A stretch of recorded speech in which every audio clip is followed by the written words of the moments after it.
¿Cómo tener autoridad sobre los demonios? Todo cristiano tiene a su mano poderosas armas espirituales. Estas son desatadas a través de la fe. Cuando llevamos una vida recta y buscamos la presencia de Dios constantemente, Él nos dará su protección. Muchas personas ignoran el poder que tienen. No solo un pastor puede reprender demonios, sino todo aquel que crea tiene esa misma autoridad. El problema es que si no se hace de la forma correcta, es contraproducente.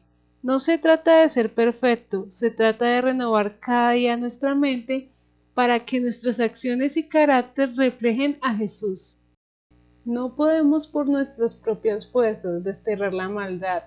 Ellos llevan décadas estudiando al ser humano. Sin Dios estamos en desventaja.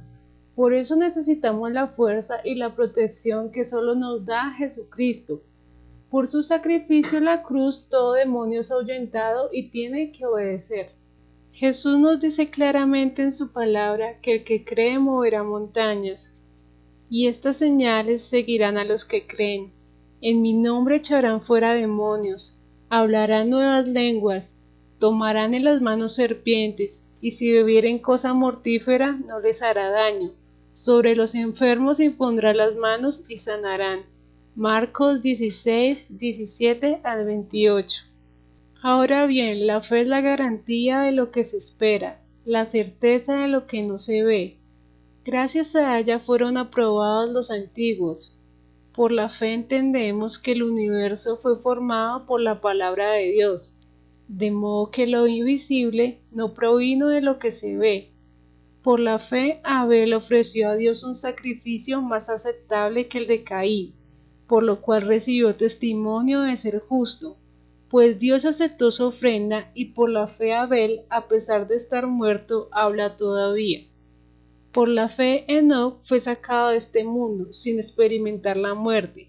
No fue hallado porque Dios se lo llevó, pero antes de ser llevado recibió testimonio de haber agradado a Dios. En realidad, sin fe es imposible agradar a Dios, ya que cualquiera que se acerca a Dios tiene que creer que Él existe y que recompensa a quienes lo buscan.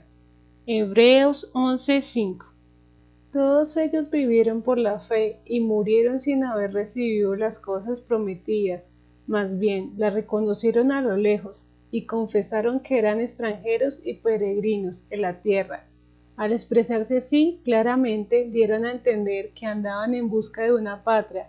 Si hubieran estado pensando en aquella patria de donde habían emigrado, habrían tenido oportunidad de regresar allá. Antes bien, anhelaban una patria mejor, es decir, la celestial. Por lo tanto, Dios no se avergonzó de ser llamado su Dios y les preparó una ciudad.